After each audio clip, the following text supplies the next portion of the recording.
Momento de la columna de Derecho Migrante y para eso tenemos a nuestra especialista Janet Nava, que ella es periodista, locutora, intérprete quechua. Así que buen día, Janet, ¿cómo estás? ¿Cómo están, queridos amigos? Muy buenos días, lista para esta primera entrega, un trabajo más de análisis y de conversación de nuestra situación. Perfecto, te Bueno, escuchamos. Marzo tuvo una noticia esperanzadora y feliz para las mujeres migrantes. Morelia Colque fue absuelta en el juicio en el que se la acusaba por el crimen de su expareja Brian Huanca, ambos bolivianos. El 31 de marzo de 2018, hace 4 años, empezó su calvario.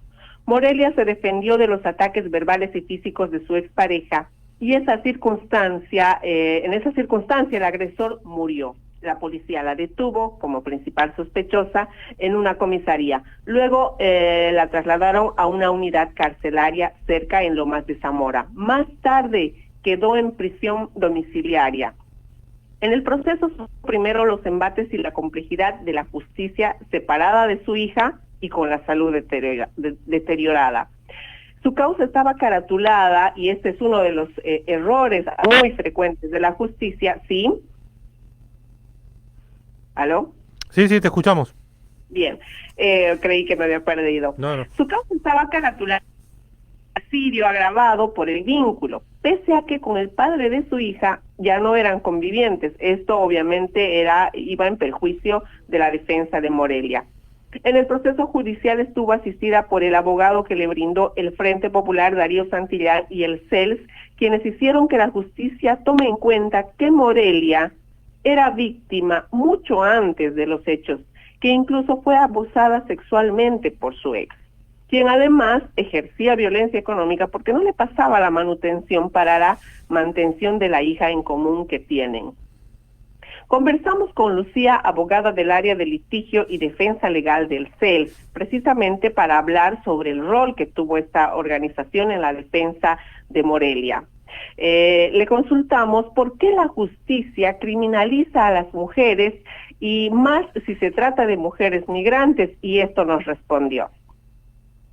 En el caso de Morelia, si bien afortunadamente hemos tenido una salida favorable, pero la realidad es que Morelia se enfrentó, como tantas otras mujeres, a una justicia sin perspectiva de género y desatendiendo diversas situaciones de vulnerabilidad que muchas veces confluyen, como en el caso de las mujeres por un lado y de mujeres migrantes por otro. La realidad es que en el caso de Morelia puntualmente se ha desatendido completamente y minimizado toda una historia de violencia con la que cargaba Morelia, que en realidad sin el contexto de toda esta historia de violencia con la que ella cargaba, se pierde de vista una visión o un análisis integral del caso, ¿no? No se puede tomar como un hecho aislado cuando ella venía sufriendo tantas situaciones de violencia por parte de su propia familia, como su familia política, por parte de su compañero. En realidad justamente es la falta de perspectiva de género que repercute en la criminalización de las mujeres que de por sí están en una condición vulnerable como migrantes, como mujeres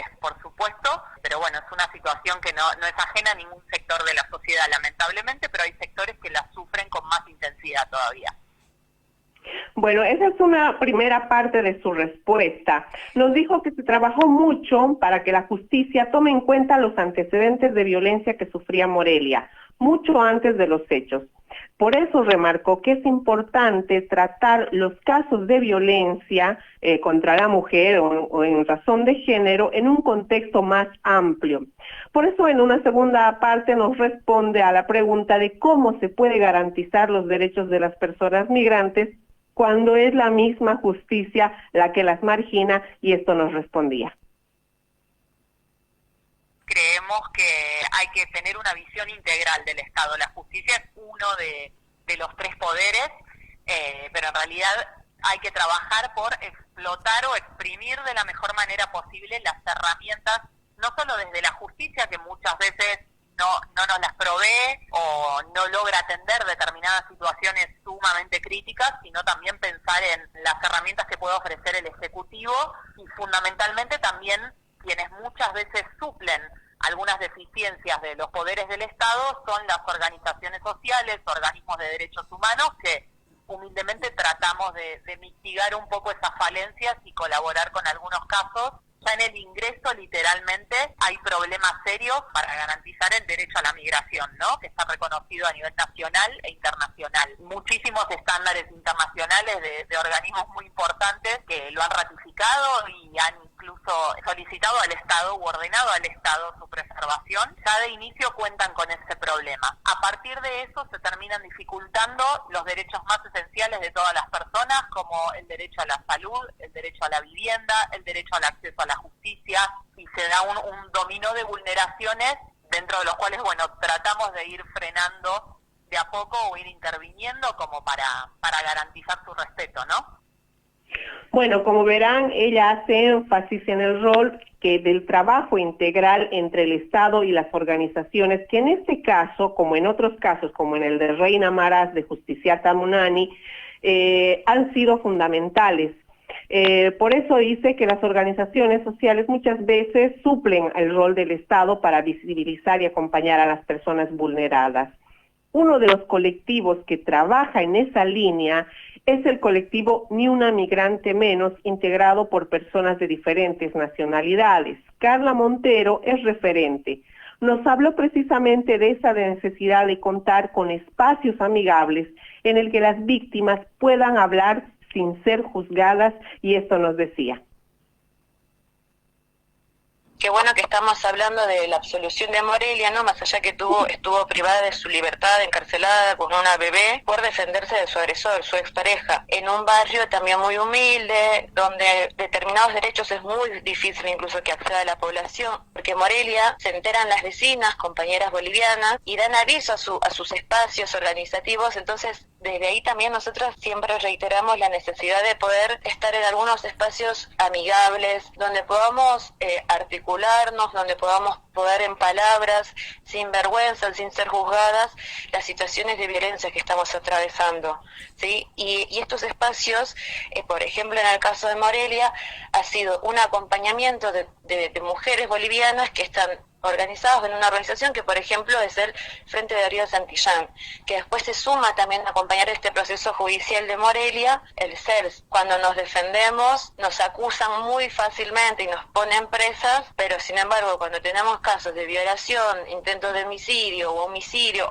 o femicidios, en realidad son larguísimos los procesos hasta que los agresores y los asesinos estén por lo menos presos, ¿no? Entonces, ahí vemos una clara diferencia en cómo se aplica la justicia cuando se trata de nosotras. Cuando decimos que la justicia es clasista y es racista, podemos hablar de un montón de casos, y ni siquiera solamente hablando de femicidios, en casos de abuso sexual hacia las mujeres migrantes, que son humildes, que incluso son jefas de hogar, porque existe un progenitor que no se hace cargo. Es mucho más hostil el acceder a una justicia. O sea, se ve atravesada directamente por una cuestión de, desde las instituciones, hacernos sentir que no deberíamos reclamar, ¿no? Y no todo lo contrario, seguimos siendo personas de derecho. Yo lo que diría a quienes nos estén escuchando y que se encuentran en situaciones de vulnerabilidad, que puedan acercarse y hablarlo con otras mujeres, porque la forma de cuidarnos es poder decirlo y poder pedir ayuda. Bueno, a mí una de las frases que me marcó de la entrevista con Carla es que dice qué fácil es apresarnos, pero qué difícil es castigar, por ejemplo, a un violento, a un agresor. En relación al rol de las instituciones, enfatizó que las instancias representativas como los consulados deberían contar con mecanismos para la asistencia en casos de violencia en razón de género. ¿Por qué? Porque son las primeras instituciones a las que acudimos cuando migramos, cuando cambiamos de país o de residencia.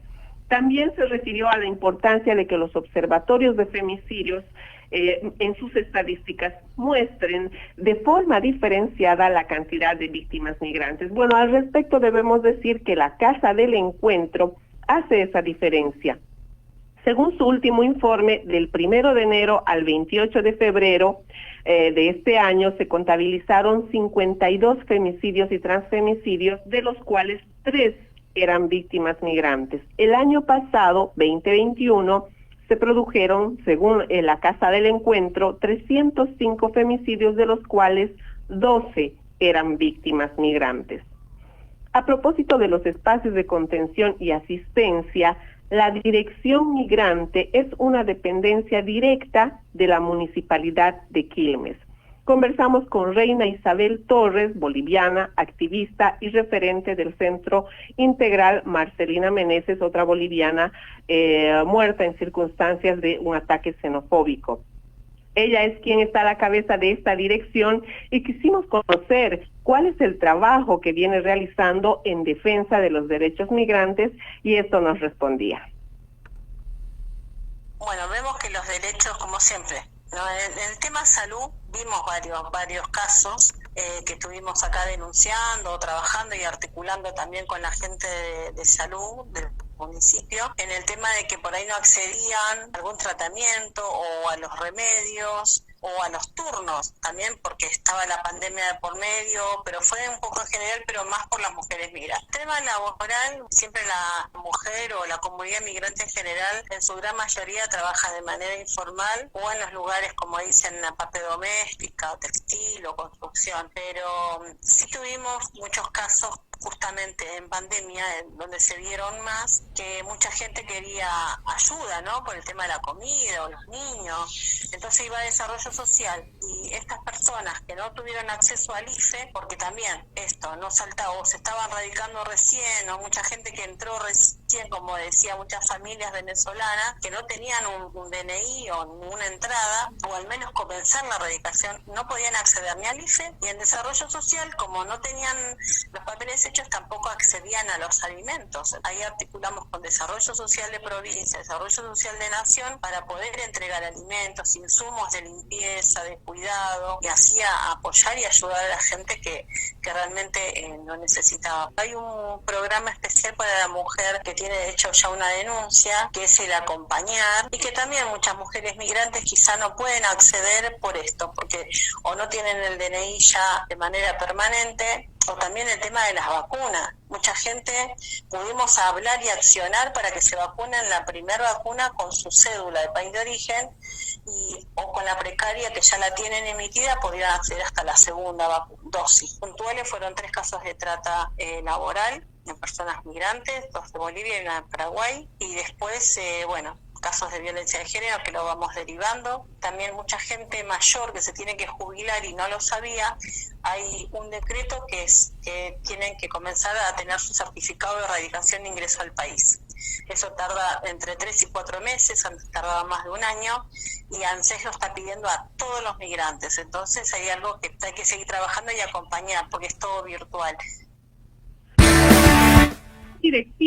Esta dirección abarca todo el municipio de Quilmes, Solano, Berazategui, y que gracias a los operativos de erradicación coordinados con Nación se ha empezado a relevar información de la población migrante en la zona y que a futuro pretenden contar con un observatorio de migrantes y refugiados.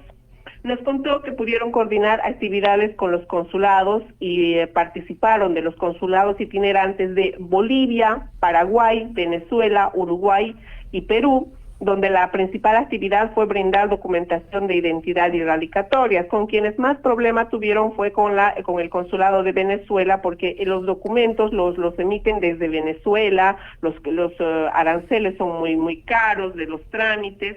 Bueno, a manera de cierre, lo que podríamos comentar y analizar, y queda también para el análisis a futuro, es que un punto en común entre todas nuestras entrevistadas es que coinciden en que las mujeres migrantes viven en una condición vulnerable preexistente, la que se ve doblemente afectada por la falta de información y asistencia, porque cuando vienen no saben a dónde acudir, se valen del boca en boca, las razones por las que migran, el trabajo, el ambiente en el que se desarrollan.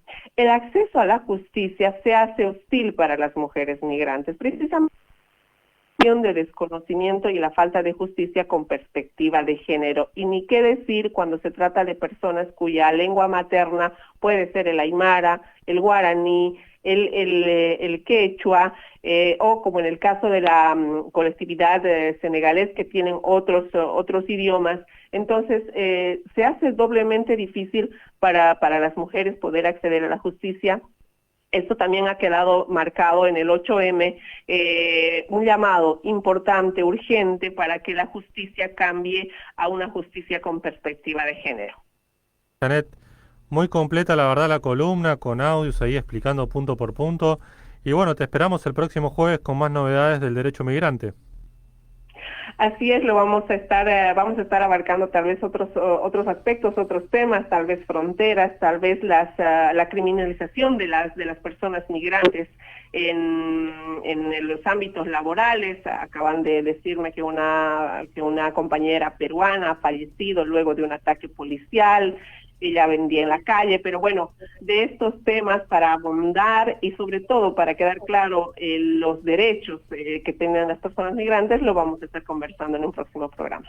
Gracias. Genial, muchas gracias.